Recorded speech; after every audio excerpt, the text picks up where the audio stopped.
Bonjour mes amis, que Dieu vous bénisse de manière abondante la vie de chacun d'entre vous, qu'il ouvre la compréhension, qu'il ouvre votre intellect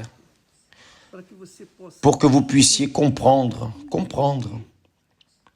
pour que vous puissiez comprendre, percevoir, pour que vous puissiez savoir, pour que votre intellect, votre raison viennent s'éclaircir, viennent voir ce que vous n'avez pas encore vu. Hier, nous parlions au sujet de cette parole que Jésus a dite, insensé et aveugle. Il le dit, insensé et aveugle. À qui parlait-il? C'est la question. À qui s'adressait-il? Il s'adressait à ceux qui étaient religieux, d'ailleurs, les professionnels de la religion juive, ceux qui avaient d'énormes et vastes connaissances de la Bible, de l'Ancien Testament. Ils connaissaient les lois de Moïse, ils connaissaient les commandements, les décrets, ils connaissaient les sacrifices, ils connaissaient les prophéties, ils étaient experts dans la connaissance de l'écriture sacrée, de l'Ancien Testament, mais ils ne comprenaient pas. Ils ne comprenaient pas que tout l'Ancien Testament renvoie au Nouveau Testament. Que tout ce que l'Ancien Testament dit montre de manière claire la venue du Seigneur Jésus et sa providence pour le salut de l'âme,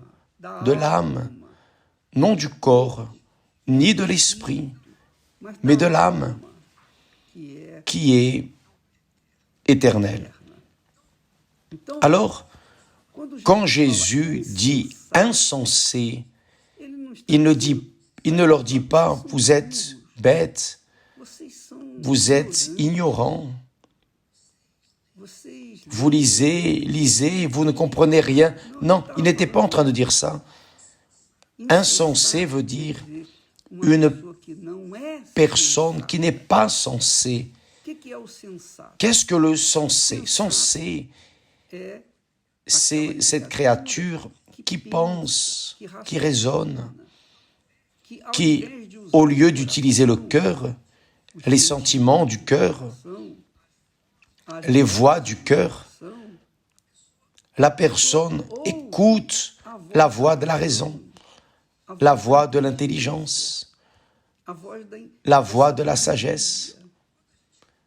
Quand nous écoutons la voix de la raison, de l'intelligence, de la sagesse, immédiatement, notre tête, nous pensons, nous pesons, nous évaluons, nous commençons à analyser avec clarté la raison de ce texte ou de cette parole. Par exemple, un étudiant va à la faculté, il ne va pas pour sentir, il va pour utiliser la tête, l'intelligence. Personne ne se forme en médecine sur la base des émotions, personne ne se forme en une profession sur la base des émotions. Même les artistes, pour être artistes, vont travailler dans l'émotion, ils doivent comprendre comment est-ce qu'ils vont agir pour sensibiliser. Alors, en tout ce que nous apprenons dans la vie, nous apprenons dans notre tête, dans notre raison. Quand la personne n'utilise pas la raison, elle utilise le cœur. Quand elle n'écoute pas la raison, elle écoute le cœur. Quand on écoute le cœur, on oublie la voix de la raison. Parce que la voix du cœur, qui est trompeuse, étouffe, neutralise la voix de la raison.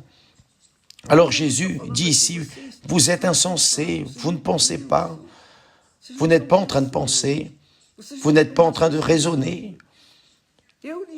Je vous ai donné la loi, je vous ai donné les prophéties, les statuts, les commandements.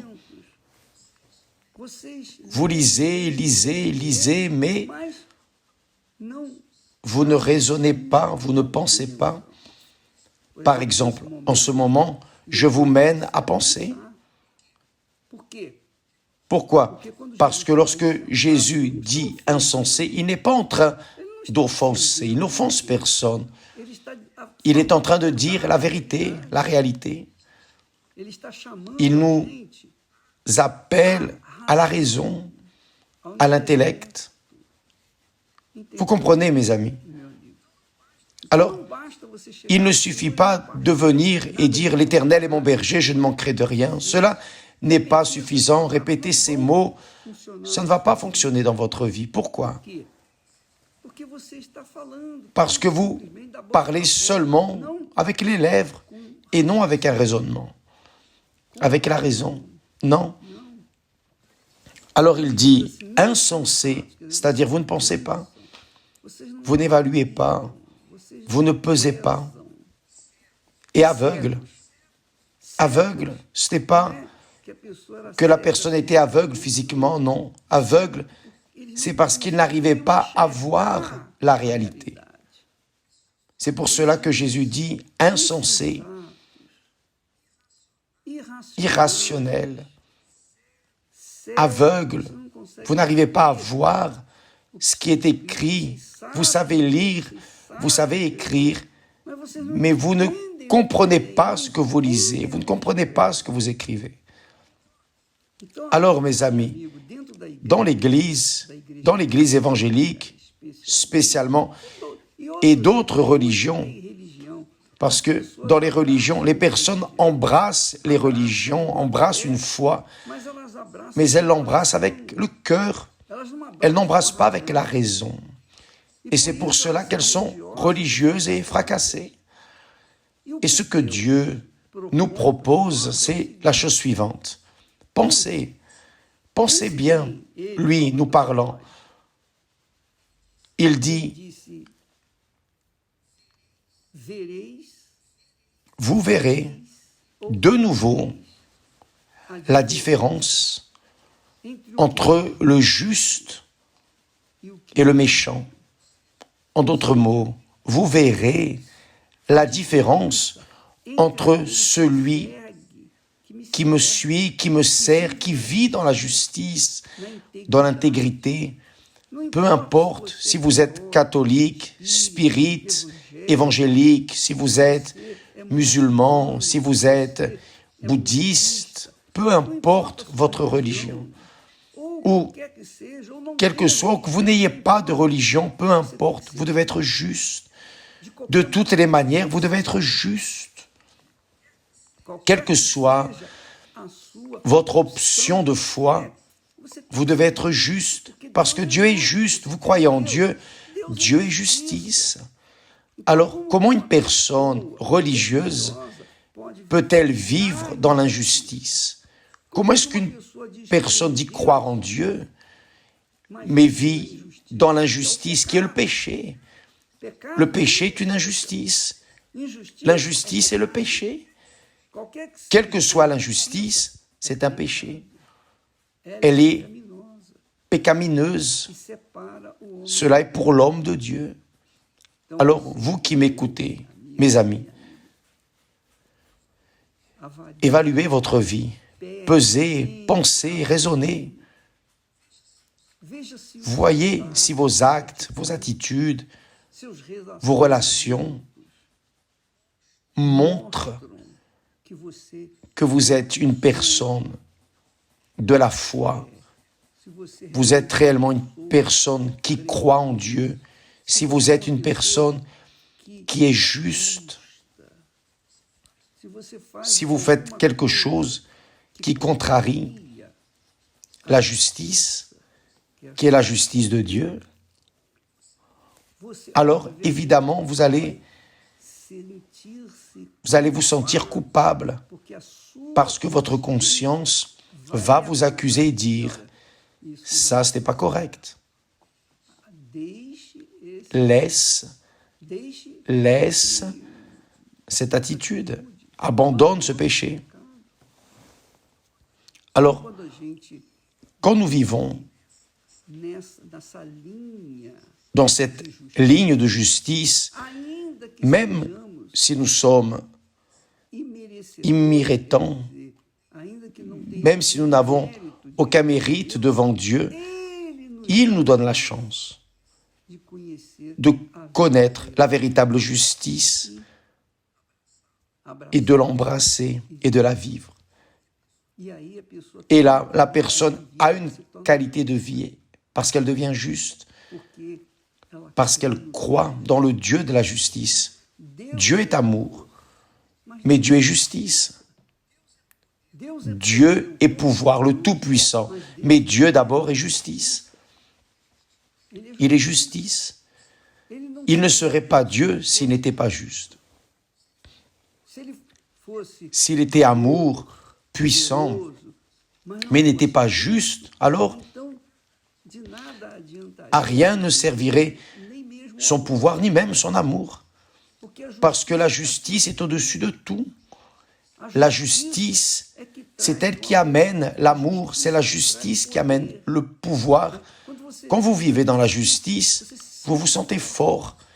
Mais quand la personne vit dans le péché, elle devient faible parce que le péché amène les doutes. Le péché englobe la peur. Le péché englobe l'anxiété. Le péché englobe la personne n'est pas tranquille, elle est nerveuse, la personne est anxieuse parce que le péché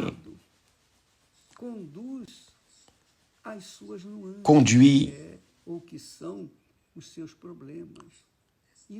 problème, cela arrive dans l'âme. Jésus est venu pour donner sa vie pour notre vie, son âme pour notre âme. C'est pour cela qu'il est le Sauveur. Et c'est pour cela que ceux qui croient en lui et vivent dans la justice sont justes devant Dieu. Et il doit y avoir une différence dans cette justice, oui ou non? Il doit y avoir une différence entre ceux qui sont justes, corrects, intègres, et ceux qui ne le sont pas. Et ça ne sert à rien de vouloir être juste seulement en quelque chose, en quelques sphères de notre vie, dans les autres sphères, non. Il faut être juste, juste vraiment. Dieu est juste entièrement. Et vous pensez qu'il va nous accepter à moitié juste? Non, où on est, où on n'est pas. C'est pour cela qu'il dit, vous verrez de nouveau la différence entre celui qui est juste et celui qui est méchant. Vous verrez la différence entre celui qui me sert et celui qui ne me sert pas. Et servir Dieu, ce n'est pas être pasteur, ce n'est pas être ouvrier, ce n'est pas être évêque, ce n'est pas être un officiel de l'Église. Servir Dieu, c'est servir dans votre intégrité, dans votre esprit, dans votre âme, dans votre vie personnelle. Quand les personnes vont vous voir, elles vont voir en vous une personne correcte, intègre. Vous honorez la parole que vous donnez, même si cela vous coûte cher, mais vous honorez votre parole, parce que vous êtes une personne juste. Ainsi est Dieu. Il a dit aussi,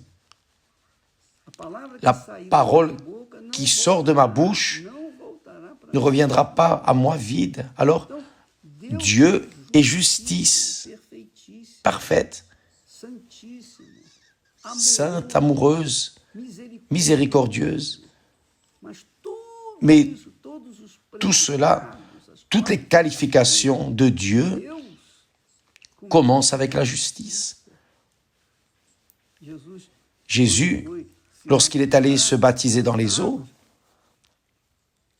Jean a dit, « C'est moi qui dois être baptisé par toi. » Et le Seigneur vient vers moi, et Jésus a dit, « Laisse la justice s'accomplir. Laisse la justice. Laisse s'accomplir ce qui est écrit, ce qui a été dit, ce que mon Père a dit. » Alors, Jésus s'est soumis à être baptisé par un homme quelconque, sauf que c'était un homme de Dieu. Alors, quand Jésus dit insensé, insensés sont les personnes qui vivent dans l'émotion, chantent beaucoup, louent Dieu seulement avec la bouche, louent Dieu avec le cœur, mais l'esprit est loin de Dieu. La raison est loin de Dieu. Alors, le diable utilise ce genre de personnes pour parler en langue. Le diable utilise ce genre de personnes émotives et la louange qu'elle présente à Dieu ne vaut rien, arrive au plafond et retombe par terre. Pourquoi? Parce que la louange n'est pas intelligente, elle n'est pas rationnelle. Elle ne sort pas du plus profond de l'âme. Elle sort d'une âme vide, une âme insensée, qui n'écoute pas l'esprit. Alors, je sais que peut-être beaucoup de personnes qui m'écoutent, qui me regardent maintenant, ne comprennent rien de ce que je dis.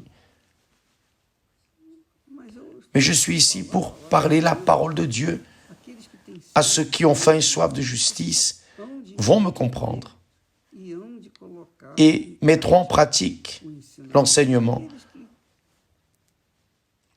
Ceux qui n'ont pas faim et soif de justice, de vivre dans la justice, ne vont pas comprendre parce que Dieu ne les a pas appelés.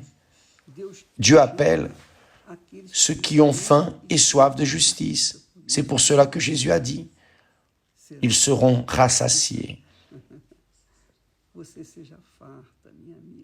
Que vous soyez rassasiés, mes amis. Nous cherchons ici à vous donner ce que Dieu nous a donné. Nous cherchons à vous transmettre ce que Dieu nous a offert. Peut-être que je n'arrive pas à passer ce dont vous avez besoin, mais j'essaye. Ça ne me coûte rien de transmettre ou d'essayer, d'enseigner, d'orienter. Je donne ce que Dieu me donne. Et bien sûr que ceux qui ont soif et faim de justice, certainement, le Saint-Esprit va utiliser notre parole, notre message, notre pensée, c'est-à-dire ce n'est pas le nôtre, celui de Dieu, pour que vous soyez rassasiés, pour que vous soyez satisfaits, que vous puissiez aller travailler, avoir un jour béni et toujours prendre soin de votre âme, prendre soin de votre salut et toujours veiller pour qu'elle ne vienne pas, que votre âme ne vienne pas tomber dans les pièges que le diable prépare quotidiennement pour nous tous. Soyez attentifs, soyez sages. Les mauvaises compagnies corrompent les bonnes habitudes, n'est-ce pas? Alors, évitez les mauvaises compagnies. Évitez ces collègues qui viennent avec des conversations inutiles, des gros mots, qui viennent avec des idées de ce monde. Évitez tout cela. Évitez ces éléments qui ne vous font pas de bien. Ah, mais je suis là-bas pour rendre témoignage. Non, le témoignage, vous devez le donner au bon moment, pour la bonne personne. Et la personne certaine, c'est celle qui a soif. C'est la personne qui vient vers vous en disant « j'ai tellement de problèmes, je passe ceci, cela ». Cette personne a été amenée vers vous, par Dieu pour l'aider. Mais si la personne vient avec des conversations inutiles, du sport, pour parler de films, d'artistes, célébrités, et ceci et cela, pour ne pas être mal élevé, excusez-moi, demandez, excuse-moi, j'ai des choses à faire. D'accord? Ce n'est pas de l'ignorance de votre part, non. C'est de l'intelligence. C'est du bon sens. C'est être avec les yeux attentifs, veillant et gardant ce que Dieu vous a donné. Que le Saint-Esprit illumine votre compréhension. Que le Saint-Esprit vienne vous donner au minimum ce qu'il m'a donné. Que le Saint-Esprit vienne faire de vous une créature comme une source qui jaillit pour la vie éternelle. D'accord? Que Dieu vous bénisse tous véritablement au nom du Seigneur Jésus-Christ. Amen.